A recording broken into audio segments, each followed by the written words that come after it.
రేపు జనసేన పార్టీ సమీక్ష సమావేశం నిర్వహించబోతున్నారు. ప్రతి వాళ్ళు కూడా ఇందులో పార్టిసిపేట్ చేయాలి. ఎందుకు పార్టిసిపేట్ చేయాలి, అసలు ఏం చర్చించబోతున్నారు, జనసేనని ఎలా బలోపేతం చేయబోతున్నారు అనేది ఇందులో ముఖ్య ఉద్దేశం. మనతో మాట్లాడడానికి ఎమ్మెల్యే బొలిశెట్టి శ్రీనివాస్ ఉన్నారు. మాట్లాడదాం. సార్ చెప్పండి, ముఖ్యంగా జనసేన వాళ్ళని పార్టీ కార్యకర్తలను కానీ ముందు నుండి కష్టపడుతున్న వారిని గుర్తించడానికి ఒక సమావేశం నిర్వహిస్తున్నారా, లేదంటే పార్టీని ఇక్కడి నుంచి కుదులతో సహా లేపడానికి పార్టీని బలోపేతం చేయడానికి ప్రయత్నిస్తాము? ఆల్రెడీ ముందు నుంచి ఎవరు పనిచేశారనేది ఇక్కడ లోకల్ నాయకత్వానికి అందరికీ తెలుసు. కాకపోతే ఏంటి, లోకల్ పార్టీస్లో పనిచేయడానికి కానీ ఇక్కడ ఎమ్మెల్యేల చోట ఇన్ఛార్జీలు కానీ లేని పరిస్థితి మీకు తెలుసు.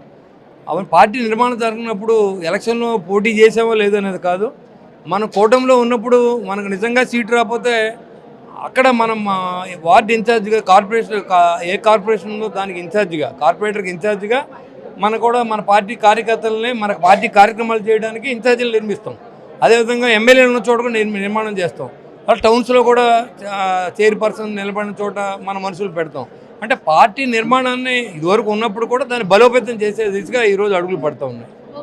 ఇక నుంచి అంటే ఇప్పుడు రేపు జరగబోయే సమీక్ష సమావేశంలో ముఖ్యంగా పవన్ కళ్యాణ్ గారు ఎటువంటి దిశానిర్దేశం చేయమని మీకు ఆదేశాలు ఇచ్చారు?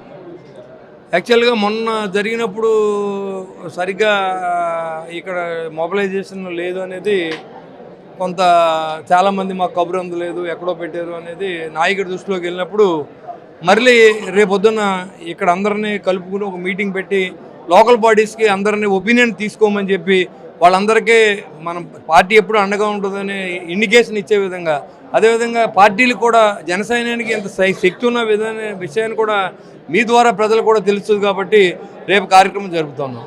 ఈసారి జనసేన సీట్లు ఎక్కువ కావాలి అని చెప్పి కూడా ఆశిస్తున్నారు జనసేన కార్యకర్తలు కానీ, లేదంటే పార్టీలో ఉన్న ప్రతి ఒక్కరు కూడా జనసేన ఈసారి ఎక్కువ సీట్లు కావాలని చెప్పి కోరుకుంటున్నారు. అలాగే కూటమిని కూడా ఎటువంటి డిస్టర్బ్ లేకుండా ముందుకు తీసుకెళ్లాలని కూడా చాలా మంది అనుకుంటున్నారు.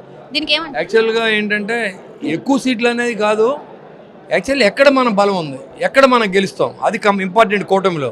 అంతేగాని మనం వాళ్ళ గెలిచే చోటుకి వెళ్ళి మనం పోటీ చేసి ఓడిపోతే నష్టపోయేది కూటమి. కాబట్టి కూటమి నష్టం లేకుండా మనం ఎక్కడ బలంగా ఉన్నాం, ఇది వరకు ఏమీ లేనప్పుడు కూడా మనం పోటీ చేసాం, ఇప్పుడు కూడా పోటీ చేస్తున్నాం కాబట్టి మరిన్ని సీట్లు అడిగే అవకాశం ఉంది.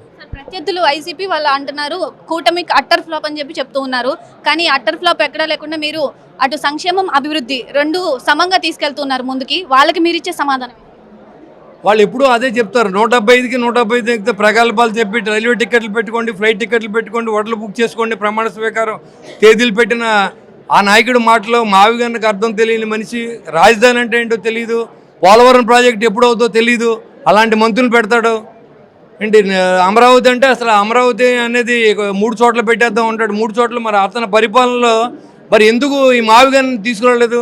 అతను కొంచెం ఎవరికైనా చూపించవలసిన అవసరం ఉంది. 3 రాజధానులు కూడా అన్నారు, అప్పుడు 3 రాజధానులు అన్నారు, ఇప్పుడు మావిగాని అంటున్నారు.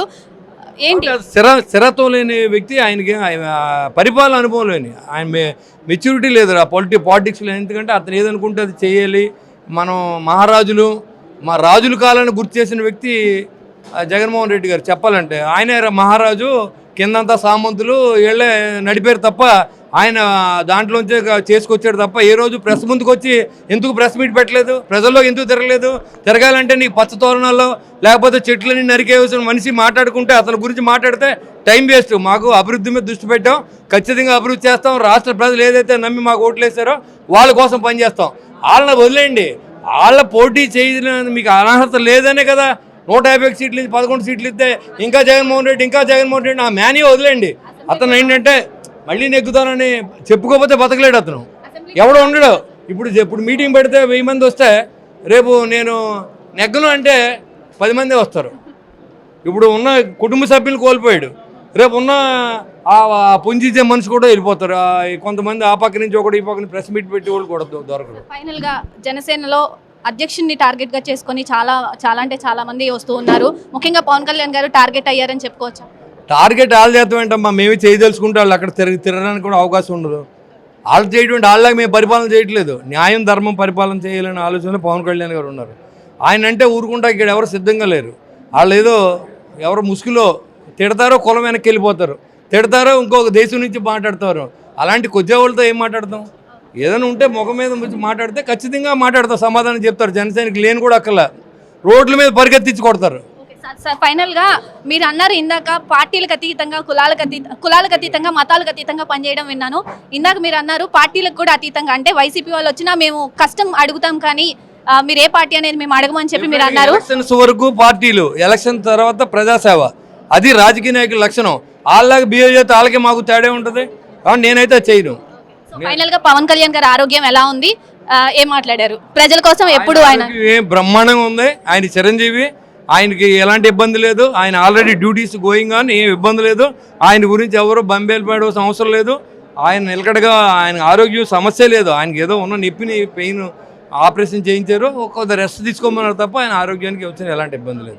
సో బలోపేతం దిశగా కూడా పార్టీ ముందుకు వెళ్తుందని చెప్పి కూడా జనసేన ఎమ్మెల్యే ముందుకు వెళ్తున్నారు. కెమెరా పర్సన్ వెంకట్తో నాగశ్రీ, విజయవాడ, మెగా 9 టీవీ నుండి.